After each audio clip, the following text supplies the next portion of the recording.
Hey everybody, crime is a disease, and today you can bet your sweet ass that we have found the cure. Hit it!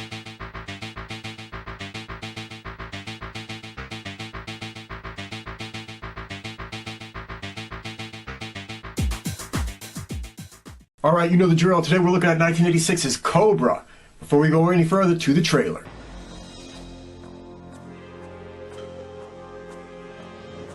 Society is breeding a new kind of criminal. It's also breeding a new kind of cop. Meet Cobra. He does the job nobody wants.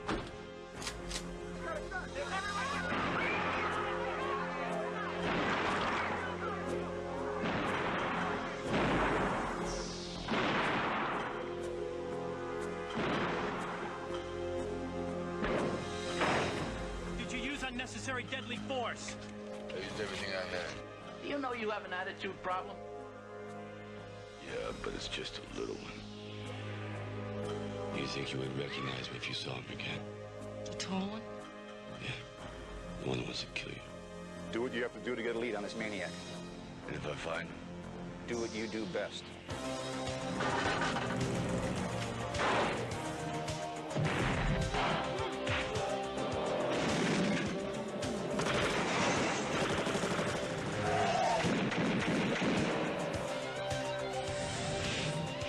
Stallone is Cobra, the strong arm of the law.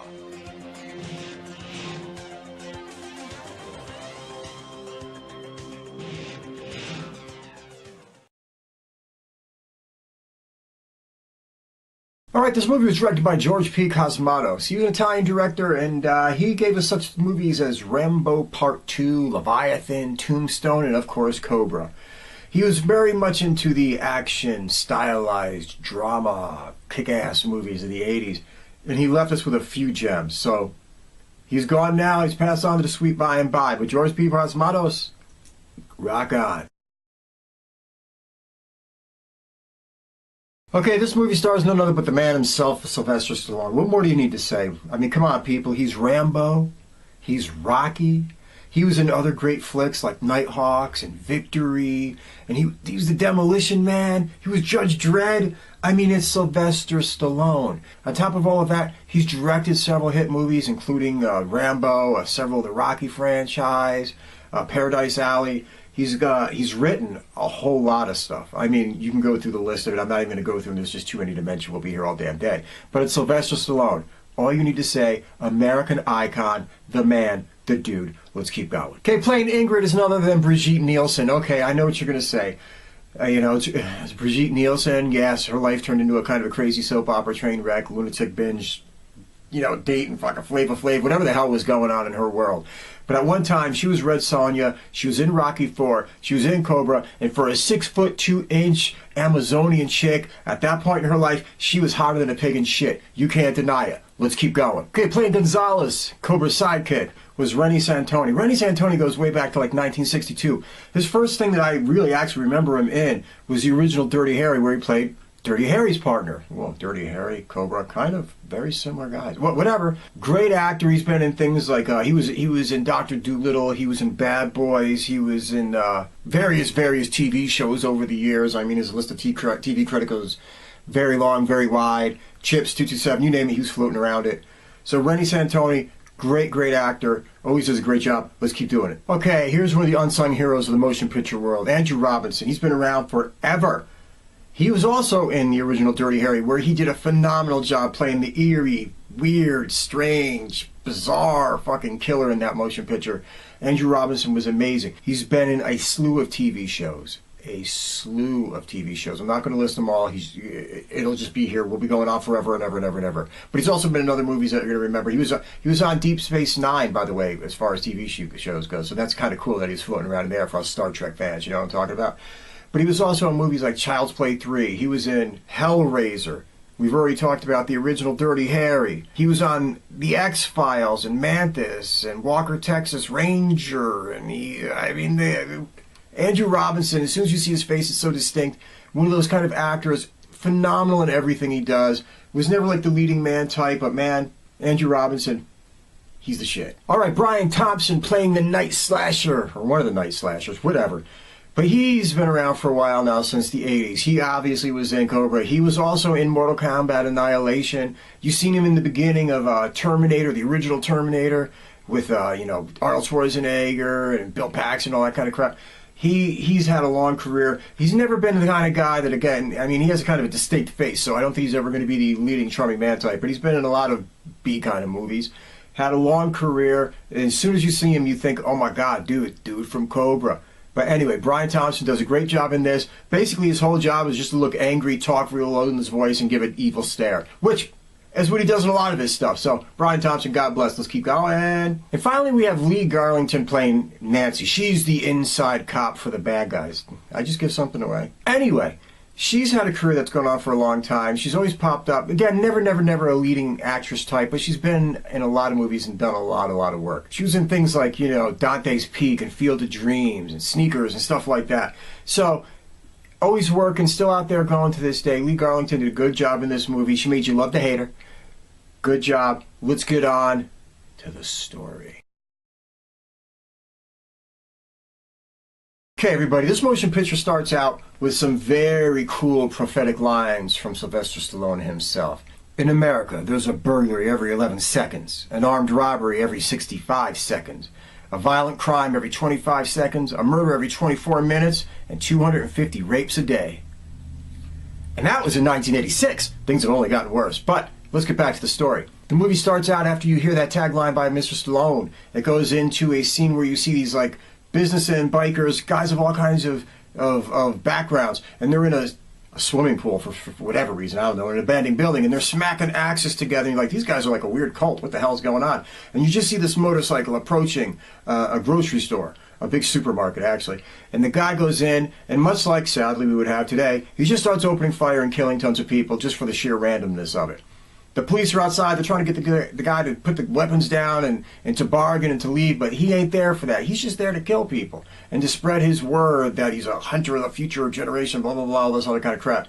And finally, they don't know what else to do, so they call in the Cobra. Now, the Cobra is Sylvester Stallone and some other boys, and they're a member of this thing called the Zombie Squad. They do the jobs that nobody else wants to do. So Stallone shows up on the scene driving this big old awesome 1950 hot rod. He gets out, he's reeking attitude, he's got a badass look, he's got the sunglasses, the toothpick, and the matchstick, hanging out of his face, and this guy is just there to go do a job. He's got a Cobra handled 45 auto just in his belt line.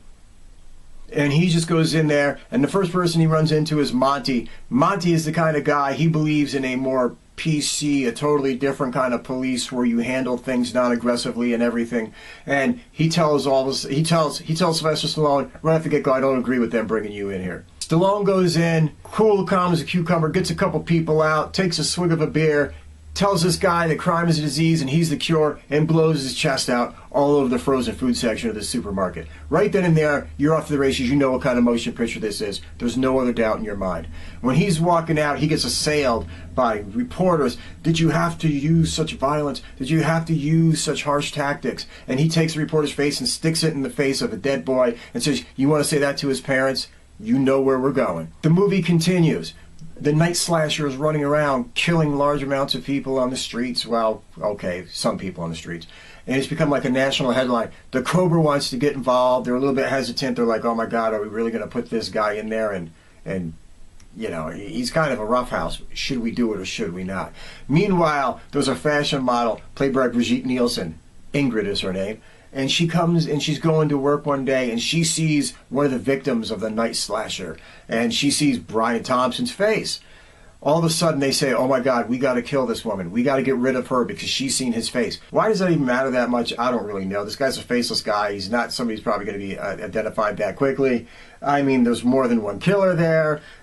Anyway, the group of baddies put all their efforts into killing Brigitte Nielsen. That's their whole purpose for the rest of this movie. And Sylvester Stallone gets put in charge of protecting Brigitte Nielsen. Actually, before that, he's kind of given the task of shaking people down to try to figure out what the hell's going on with this killer. But then when they see that they have a witness, and then they see it's Brigitte Nielsen, and then they put him in charge of protecting her, and the movie is off to the races and running. And that's really all that you need to know about this. There is car chases, there is machine gun fire, there's hand grenades, there's fist fights. You got everything going on in this motion picture. It's pure 80s friggin' action. And it's done in style. You got music videos cut into it. Everything reeks of the 80s, and it is awesome. Okay, people, this is why this motion picture works.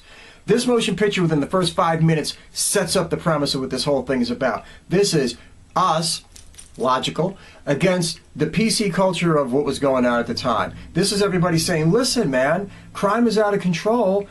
Everything's hitting the fan, and you're worried about the criminals' rights more than the rights of the victim. You're worried about the criminals' rights more than the rights of the people that are being assailed and robbed.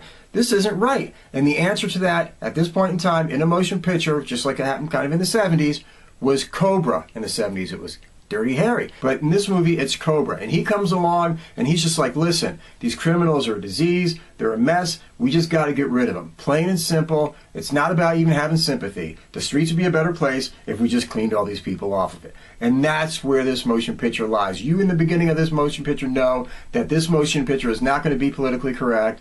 It's not going to be polite. It's about, hey, the shit's gotten silly, and I'm here to clean it up. Boom. You're rolling. You know where you're going. This movie is directed in a fun style. It's serious, it's dark. In the beginning of it, you've got that menacing tone to it. You've got a character that's ridiculously, overtly cool and over the top, and his whole idea of being sociable is every time, making a joke every now and so often in a dry way. His idea of uproarious laughter is just going, that's about as good as it gets.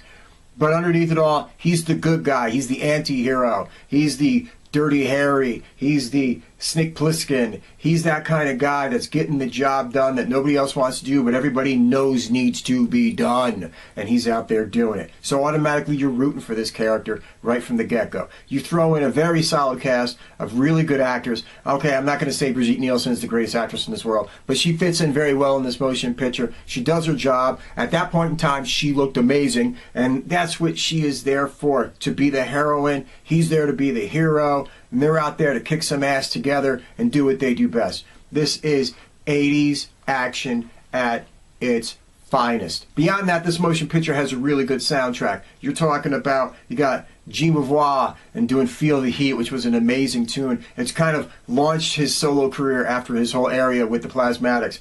You got John Cafferty and the Beaver Brown Band. You got Robert Tepper floating around in there. You got a great soundtrack, great visuals, great story. We're going to stick it to the goddamn criminals of the world. Bam! It's everything you could want. It was an 80s version of Dirty Harry. It was like Dirty Harry on cheesy poof steroids. And that's what this motion picture really is. Anyway, you get a chance, watch Cobra. It's amazing. I'm just pumped up talking about this movie. I'm so riddled on testosterone because I seen the thing an hour ago. This motion picture is the shit. The message is awesome. The acting is cool. The drama is intense. The violence is off the charts. Everything you could ever want in a motion picture. Take it away. Peace. God bless. See you next episode.